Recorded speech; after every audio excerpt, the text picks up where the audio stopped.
What's up, guys? Mason the Brock Henderson here, and this is Netflix's Avatar: The Last Airbender Season 1, Episode 5, Spirited Away. So this one was interesting, because there were certainly some changes being made. And the thing is, like I've said before, the changes don't bother me so much if they're changes that make sense. These are changes that I don't know if they make sense or not yet. So I'm up in the air. I'm undecided on whether or not I like this episode. I think a lot of it's going to depend on what they decide to do with it in the future. For instance, we see the owl that is the spirit of knowledge. I can't remember his actual name now, but obviously in the original show, he was in an underground tower in the desert, and they found the underground library, and that's where he is, and all that stuff. So the fact that he's in the spirit world, does that mean they'll still see him later outside of the spirit world, or is he just going to stay here? We're not going to do his story where they go to his library and all that. Also, the fact that Katara and Sokka join Aang in the spirit world for this story, I don't know. I mean, it's obviously not something that happened in the show. I don't know how I feel about it. On the one hand, when it first happened, I'm like, nah, this is stupid. Like, this is really dumb because there's something really weird about seeing Katara and Sokka join Aang in the spirit world. Because in my mind, obviously, we did see in the original show, it's not that humans couldn't go to the spirit world, we just never saw them in the spirit world.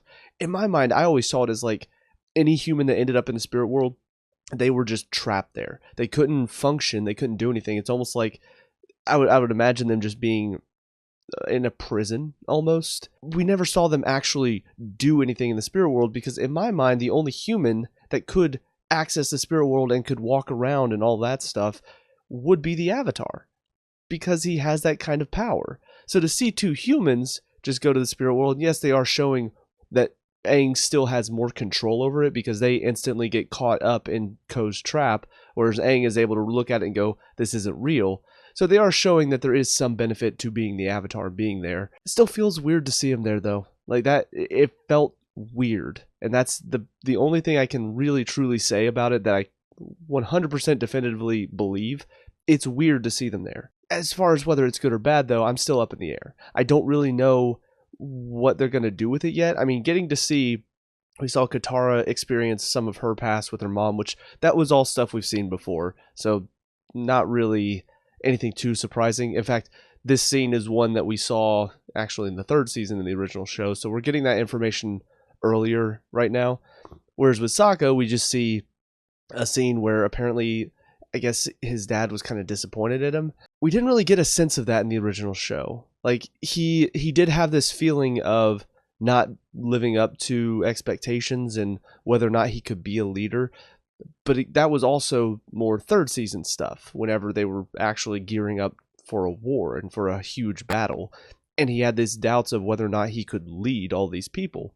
So to see him already possibly getting to that arc of can he be a good leader, I do feel like that's a little weird to see it this early. I feel like, again, it's the show almost trying to fast forward some things. You know, where we saw Sokka is already, he already thinks everybody can fight, even women.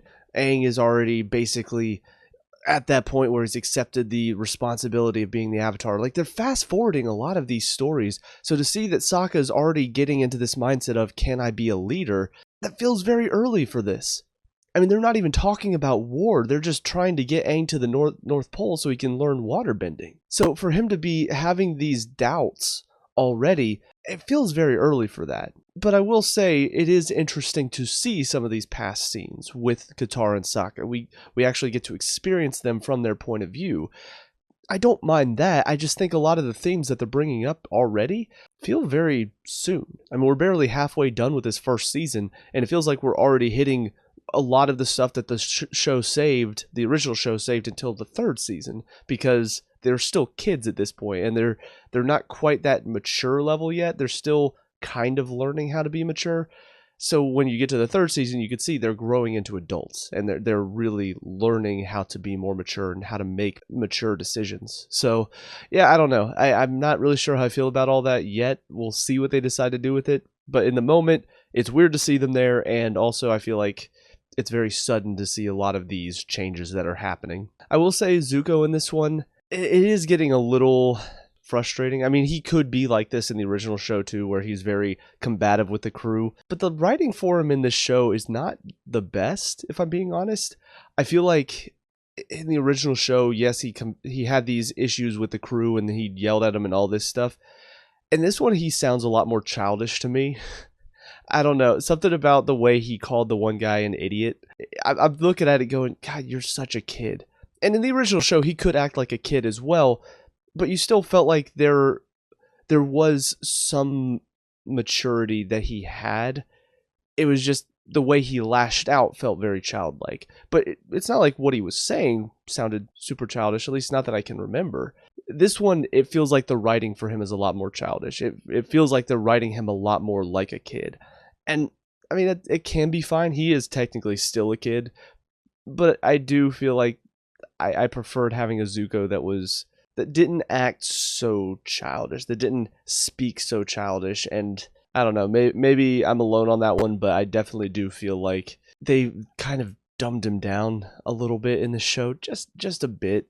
I feel like I'm not as interested in his character as I was in the original show right now. I feel like he's a lot more simplistic, I guess.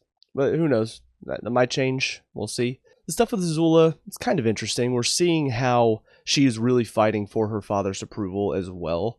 And while he does, I think, see her as the more promising child of his, there still is that hint of, I don't think he really sees her as anything more than a subject. Like, Ozai, it was shown very clearly, he's somebody that he sees everybody else around him as how can they serve him. He doesn't really see their potential of self-worth, I guess. That was something that was kind of illustrated, I think, in the original show when you get to season 3. And Azula has all these ideas, and obviously some of the animosity toward her from Ozai was because she lied to him about what happened with the Avatar. But at the end, we see she thinks she's going to help him with this war, and in his mind, he's just like, I just want to keep her away, because she is going to ruin this because the way she does things is not helping me. And so he just basically says, oh no, you're Fire Lord, go ahead. Go back home and rule. Even though he knows Fire Lord isn't going to matter if he manages to take over. We're kind of seeing a little bit of that here, where he knows what she's doing. He knows that she's trying to pull some strings of her own and trying to win some favor. And so kind of shuts her down a little bit. And I kind of like that, to show he still doesn't value Zuko really. Like, basically, he throws the fact that Zuko's the one that found the Avatar in her face to be like, my disappointment of a son found him, and you're trying to build up this other guy that didn't. I kind of like that. It shows there's a bit of animosity there. It shows Azula is also vying for her father's approval as well. In her mind, though, she thinks she's already won it. So to have a moment where she realizes, wait, he doesn't really value me that much, I think it shows what can happen to her if things start to not go to plan, if things start to go against her plans. I hope we don't see too much of this, though, because something that I really enjoyed about Azula is how confident she was all the way up until the end, obviously. There was something really fun about having a villain that was always so on top of things that the idea of her failing just never even seemed to really affect her or have any sort of thought in her mind that's a possibility. So to have these scenes where we see she's not quite living up to expectations, things aren't going her way, and we see that disappointment, we see that frustration. I feel like if we see too much of that, it's going to take her character down some pegs, and I don't really want to see a disappointed, poor old me. I don't want to see that type of Azula, because that's not as fun. I like the sadistic, kind of crazy Azula that we get from most of the original show, but I don't know, maybe they're going to change her a little bit too. I just hope they don't really betray her character like they did with Boomy. I want to see that same type of Azula, even if you're going to make her maybe a little bit more deep, I guess, outside of just the craziness that we see in the original. I worry about that change going too far to where, no guys, we need to feel sorry for her. Look how human she is. That's not fun, though. And I do feel like, overall, the show is still pretty fun, but I can definitely tell the element of fun is not nearly as high right now. And honestly, I could say, like, at the beginning of this episode, great example of why that is. You know, we see them, they're running away, they do some fighting, it's pretty fun. And then they stop and they get to this forest and they start having these conversations that are very deep and serious and complex and all of that stuff. And it's fine. I mean, it's well written, it's well acted, but at the same time, I'm thinking, okay, but it should be kind of fun. And it feels like there's just this element of there's dread, there's all this weight of responsibility, there's all of this stuff that is making these characters, oh, I don't know, my responsibility is the Avatar, and I got to do this, and all these people are going to die because of me, and how many people died because I wasn't here, and all of that stuff.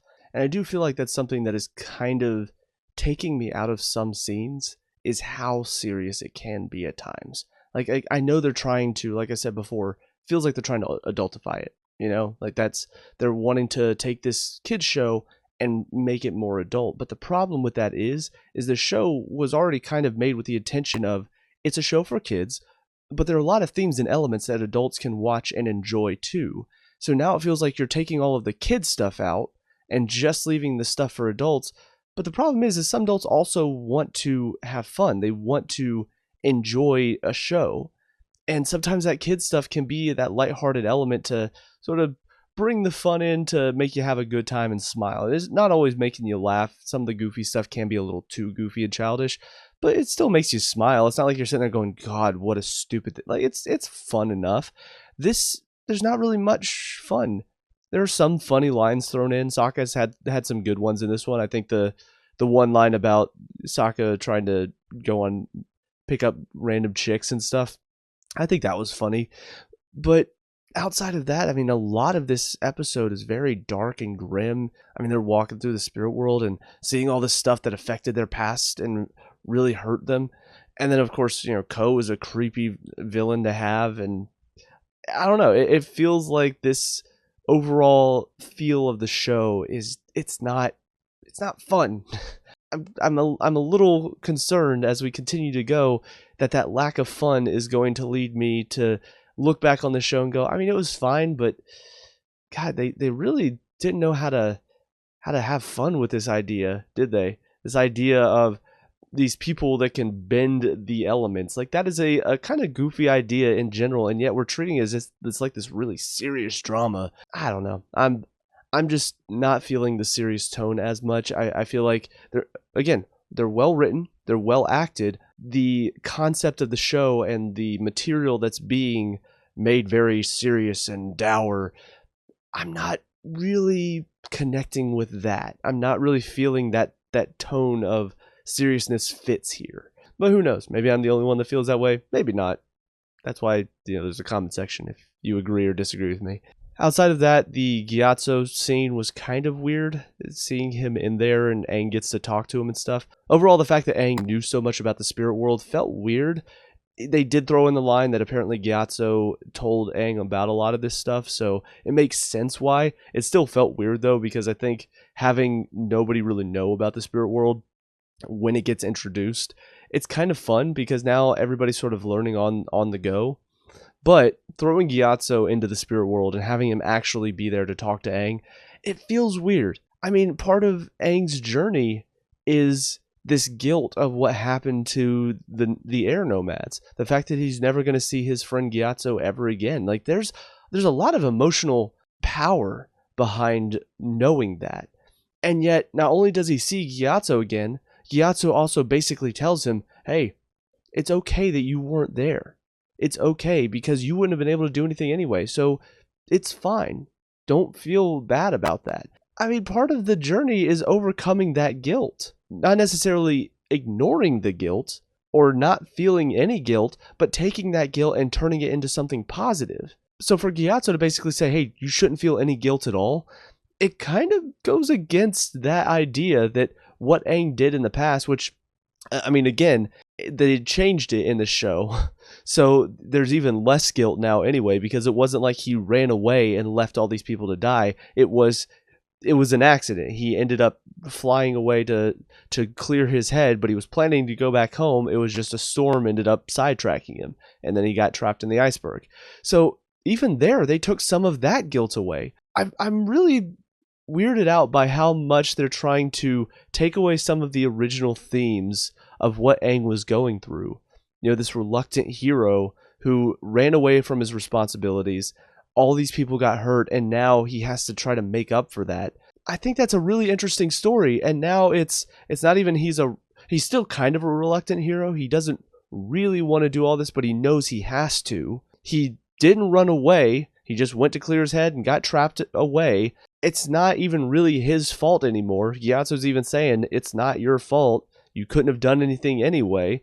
So now what is he trying to fight through? Like, I already talked about, he had to accept the responsibility of the Avatar in the first season of the original show. He's already done that. What is he trying to grow from? What is he trying to learn outside of, well, I need to learn all the elements? Okay, yeah. I mean, that's part of being the Avatar. There's more to it.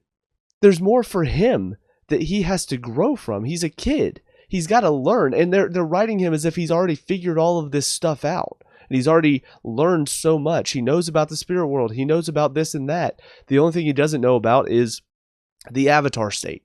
He doesn't know how to control that. Okay, how is that relatable to any of us? Like that, I think that was something for kids watching the show, seeing this kid who has all of these powers and he's the most powerful bender in the world, and yet he's still growing because he's made mistakes. He made mistakes. He didn't accept responsibility, and he had to learn from that. He had to accept the weight and the guilt of all of that and grow out of it. That's relatable to us. This Aang is just a perfect kid who doesn't need to feel any guilt because he's done nothing wrong. He just has to learn how to control his powers. We don't have powers in the real world. We can't relate to that. So I really don't understand a lot of the character decisions that they're making with this show. Because it's not even so much, oh, well, they're just changing stuff and I don't like that. It's they're changing things that are taking away character arcs, that are taking away journeys, that are taking away development. And now it feels like these characters that grew so much in the original show don't have anything to grow out of because they're already reaching the end of their character arcs in the first season.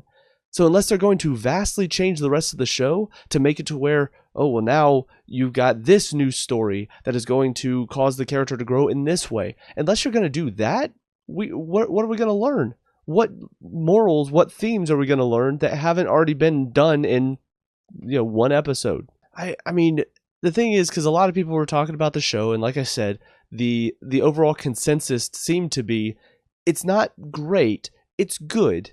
It's not the original show, but it's not the movie. And so far, I mean, it's obviously not the movie because the movie is just total shit, but I can't really say it's been good either because they're taking a lot from the original show, obviously. They're telling a lot of these same stories, but the problem is when they change the characters, they're not really changing them for the better. They're making a lot of these characters weaker. Again, they've changed Boomy's whole character entirely and made him just 100% different. But taking away character development makes characters weaker. That's just the case of it. And you could say it's because, oh, well, we don't want to have offensive people or offensive characters and blah, blah, we don't want all that. You could say it's for that. But at the end of the day, having characters that are offensive grow out of that and learn to accept people no matter who they are, that's a much stronger character than a character that's just already, yeah, I don't see any problem with any of this. I don't see any problem with women fighting. It's better to see a character who does think there's a problem there and then learn, oh no, maybe I'm wrong. That's much better for everybody. I don't think I could find, well, I say that, there are probably people out there who are like, no, we don't need to have any offensive characters. It's like, okay, well then you're just going to go watch a bunch of kid shows where literally everybody is just the nicest person in the world, because that's not realistic at all. Just saying. But yeah, I'm getting more and more frustrated with these changes because, like I said, it's not changing the show for the better. There are some that are working fine, but for the most part, not really feeling it. I do think overall these changes have brought my enjoyment of the show down because I'm sitting here trying to think about what they could do with these characters now, and I just don't have any ideas. I don't know obviously, like I said, for Aang, it's going to be about him learning the elements, but what are they going to do with his actual character? What are they going to do with him, not just the Avatar?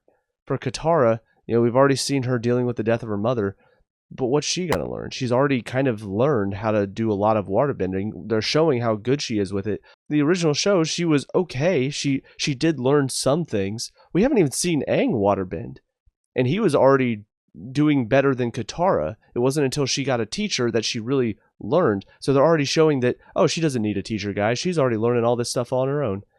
And Aang's not even trying to waterbend because we got to make sure that he doesn't get better than Katara, because that would be offensive. Because that was one of the things in the original show. She got a little upset that he learned it so quickly.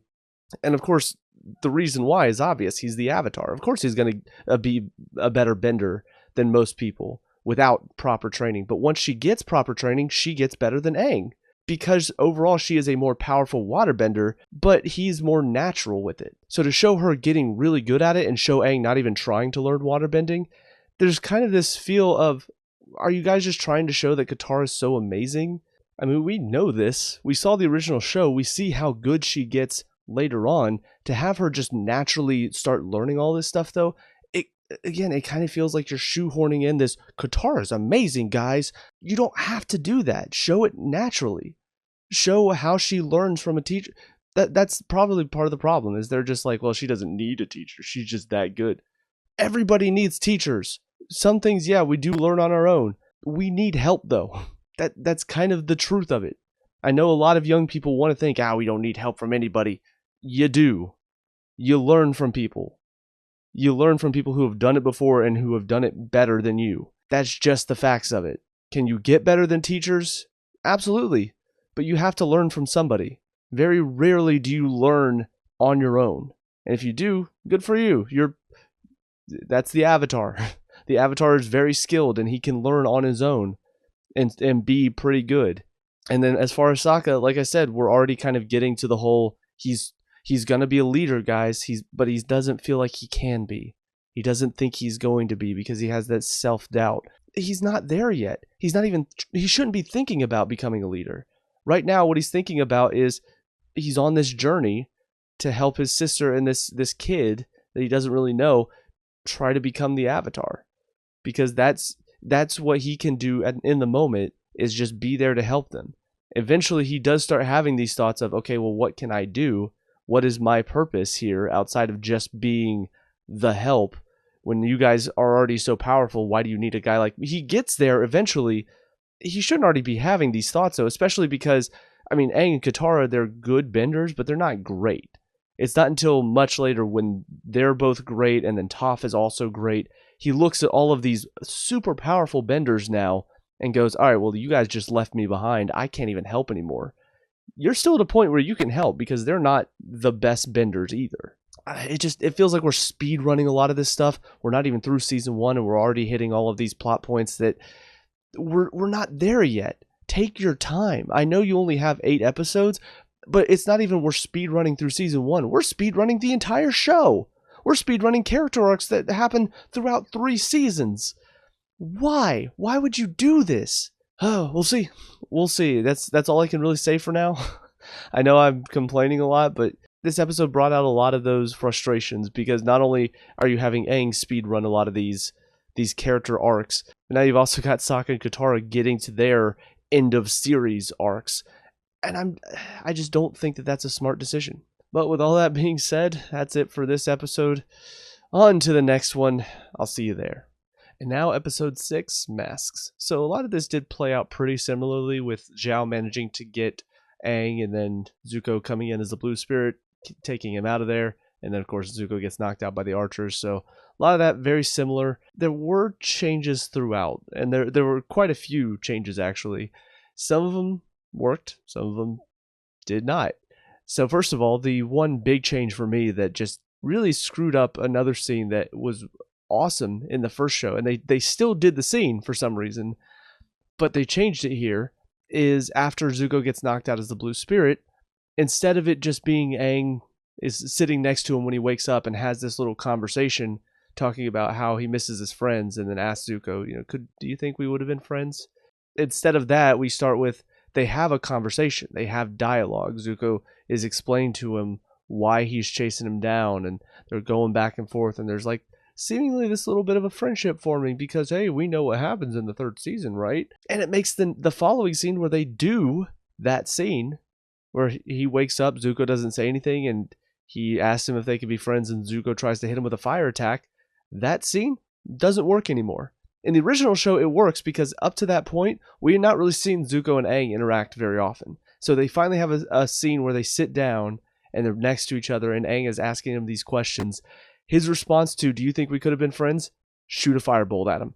It works because Zuko up to that point has shown to be merciless. He's shown to be doing everything he can. We know at that point why tracking down the Avatar is so important to him. And so that, it works because for Zuko, he doesn't have anything to say to him. He doesn't have any reason to talk to him. All he can think about is, if I stop him, if I take him down, I will have honor again. We haven't reached a point where Zuko is wondering, is this right what I'm doing? Like, even whenever Aang takes him to the little hut and they're just sitting there and having a conversation, I'm thinking, okay, this is not Zuko yet. This is not him. Oh, let's have this conversation, and maybe I'm second guessing myself and what I'm supposed to do here. We haven't really reached that yet. He's shown a willingness to put others before his goals, going after Iroh whenever Iroh is kidnapped by the Earthbenders instead of going after Aang. We saw that scene happen because, yes, at the end of the day, while he wants to go get his honor back, he's not really willing to sacrifice people to do it. Because, as Iroh points out in this episode, he still cares about other people, but his honor is very important to him. That's why, if it's not about putting people in danger or capturing the Avatar, he's going to go after the Avatar, even if it does put people in a bad mood because, I'm not happy with how things are going. We've been doing this night and day. Why do we got to keep going? Can we sleep? Blah, blah, blah. For him, that stuff doesn't matter. But if it's, I have to protect the crew, they might be in danger, or the Avatar's right there, he'll protect the crew because he still has that part of him. He still has that goodness inside of him. And that's what you get glimpses of that in the original show. You get glimpses in the first season, but you don't really start to see the change happen until later. Here, we have a moment. He is in a hut with the Avatar. And instead of instantly just, all right, well, you're here, time to take you down, it's, hey, you know what? I'm gonna have a little dialogue with him. He's asking me about what brush I use for my calligraphy. Let's talk about that. Let me explain to you why I'm doing this. Let me have this little conversation. We're not there yet. And again, it makes the following scene where Aang's asking about that and he's not responding and then he just shoots fire at him. That scene doesn't make sense to him. You just showed earlier that you were willing to talk to him and now all of a sudden you're just not? Out of nowhere? That doesn't work. If you had done those scenes differently, if you had done them out of order, showed the first scene second, then maybe. Like maybe the first scene is they're in the woods and they have that or Aang has that line and then Zuko shoots fire at him and Aang sort of knocks him back, knocks him out, whatever. And then the next scene is him on the boat and they're having that conversation and maybe Zuko maybe then that could work. But that's not what they did. They did it backwards. And so now that scene is so much worse. Very frustrated about that because that scene is probably one of my favorites from the first season of the original show because it shows where Aang's coming from, but it also shows where Zuko is in that moment. Like Aang is trying to reason with him. Aang's trying to find that common ground. Zuko's not there yet. And it's a good scene for that. That's not what we got here though. There's the conversation. They both seem to be on equal ground. They both seem to have an understanding. And then the next scene, they're not anymore. Zuko's just gone right back to, I just need to hunt him down.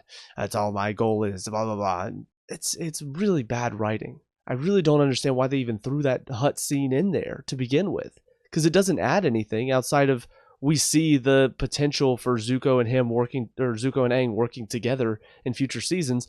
But that's if you're coming in with foreknowledge of the future seasons. And yeah, probably a lot of people will be. But even if they are, this still doesn't add anything outside of, hey guys, we've seen the original show too. Look, we're building a friendship here. But why? It's not going to lead to anything anytime soon, so why build that friendship? So that change didn't really work. Change that did work, counterpoint to that, is the change of we find out who the crew is, because I don't think we ever really knew who the crew was. I think they were just guys that were also either maybe banished with Zuko, or maybe they were just basically scrubs that were, I mean, that is what they are here too. But we didn't really find out anything about them. Here we find out these are the guys that were going to be sent in to be slaughtered if the one general had his way. That's a good change. because not only does it add meaning to what Zuko did to show, hey, this crew is the people you saved, but also now it gives the crew even more reason to stand up and appreciate him. Because in the original, I like the one episode where Iroh tells the story and they all sort of understand him a little bit better, but I still feel like some of the crew in that moment might still be like, yeah, but it doesn't mean he has to treat us like total crap. Like I feel bad for the kid, but he's still treating us like an asshole. This is a lot more, no, he saved your lives. And so it makes a lot more sense at the end whenever they all stand at attention for him.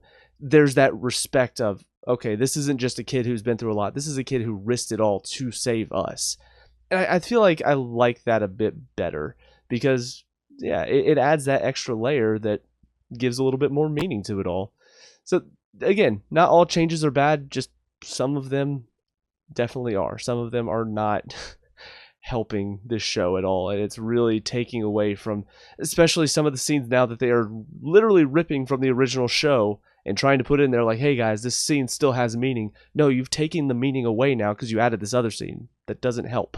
Another change, and this is just an overall change that I feel like takes down one of the scenes, is where Zhao is talking to Aang in the prison cell. I'm pretty sure in the original he also blows air blows air up his ass, kind of. Anyways, but he blows air at him and knocks him into the door or does something along those lines as he's leaving.